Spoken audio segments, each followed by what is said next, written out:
guys? Invisible Jiu-Jitsu. We've got Matt here, he's scared as hell because he's on camera. I'm back from Belgium, back from teaching at the GLOBETROTTERS camp. We're going to do a Americana from side control. Matt lies down here, points his head in that direction. I only ever do Americanas on one side.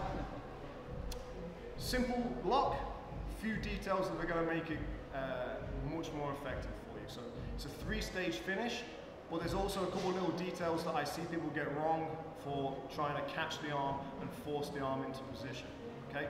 So the biggest one is you start in side control. If the guy just leaves his arm dangling and leaves his hand in fresh air over here, I'm just going to catch it. Okay? But then what I see is people try and overpower that arm. Matt's too strong, push. It's just my arm against his arm, and maybe I've got gravity on my side, so eventually I'll wear him out, but arm against arm is not what I want. I want to use jiu-jitsu. So what I'm going to do is I'm going to turn a little bit, look, and I'm going to align my shoulder over my hand. Okay? What I mean by that is get my shoulder as close to my hand as possible. Because what I want to avoid is making a tricep push, okay, where my hand comes away from my shoulder. What I want to do is get my shoulder on top and then use my weight to drive his arm down. Okay, so I'm not compromising my balance by like trying to push it over here and getting my stomach on top of his chest where I'm going to get rolled. But what I am doing is getting my shoulder over my hand and using the turn back of my body to force his arm in. Okay, and now do you notice my right hand was pre-primed and in position. What I don't want to do is have my arm over here, force this down, and then start trying to dig under here. It makes my life so much more difficult, okay? But if I have my underhook deep, as I turn back, then I just connect, okay? Now, when I pushed with my left hand, I pushed with no thumbs, because I want a thumbless grip, okay? We're gonna talk about that in a second. But sometimes to push, it's easy for me to push with a thumb, and that's fine. What we're gonna do is exactly the same, push, and then just before I connect, I take my thumb out. Don't connect and then try and take your thumb out. Can you see this?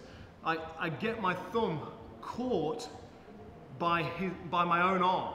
So what I want to do is take my arm out of the way and then connect. So a split second before this hand comes in, this thumb comes out. All right?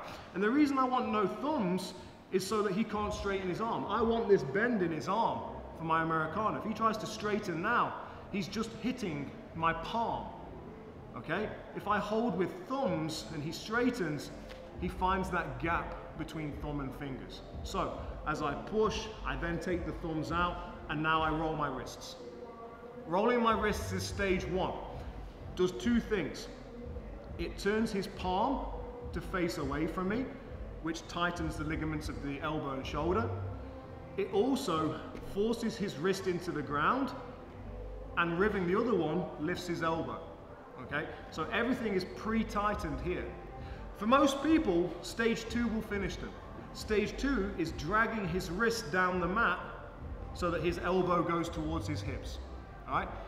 I don't do stage three until I've taken the arm as far as it can go.